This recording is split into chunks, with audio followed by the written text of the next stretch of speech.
presented by Anshu Bala Music.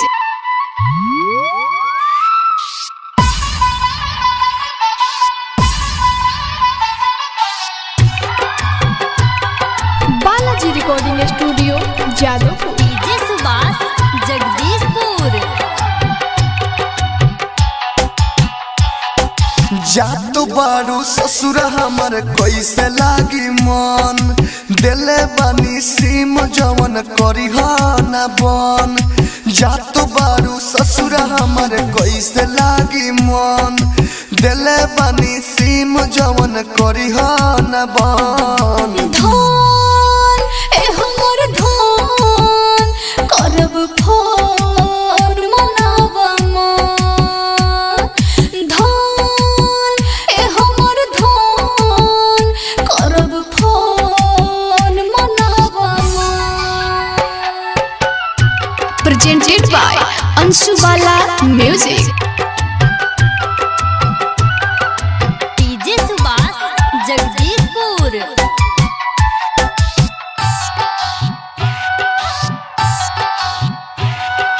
तोहरा से ढेर रहे दिल के अरमान, कैसे माफ कर दी दिल तोहके जान।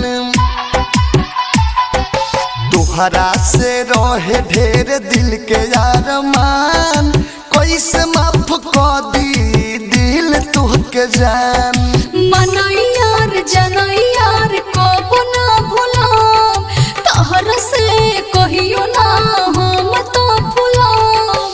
तोहर के दिल रहनी पहिले तोर मन। जातो बारू ससुर हमर कैसे लागी मन, दिले बानी सीम जवन करी ना बन। धन ए हमर धन करब फोन मनावा मन।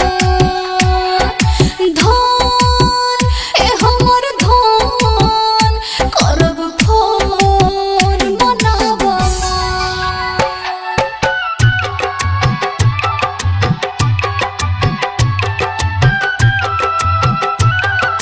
डीजे सुभाष जगदीशपुर।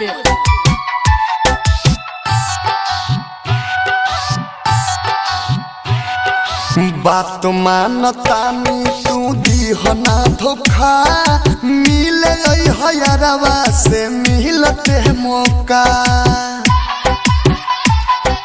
बात मानतानी तू दीह ना धोखा, मिले हयरवा से मिलते मौका। कहीं नहीं कहीं सही दिल में तो बाड़ा हो, याद विदेशी झूठा ही हम पे सकरता रहो।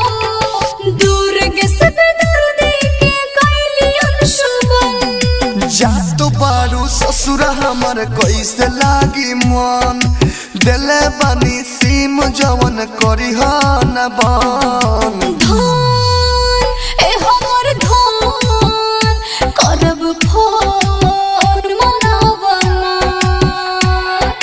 धन ए हमर धन करब फोन मनावा मन। Balaji recording studio Jadavpur.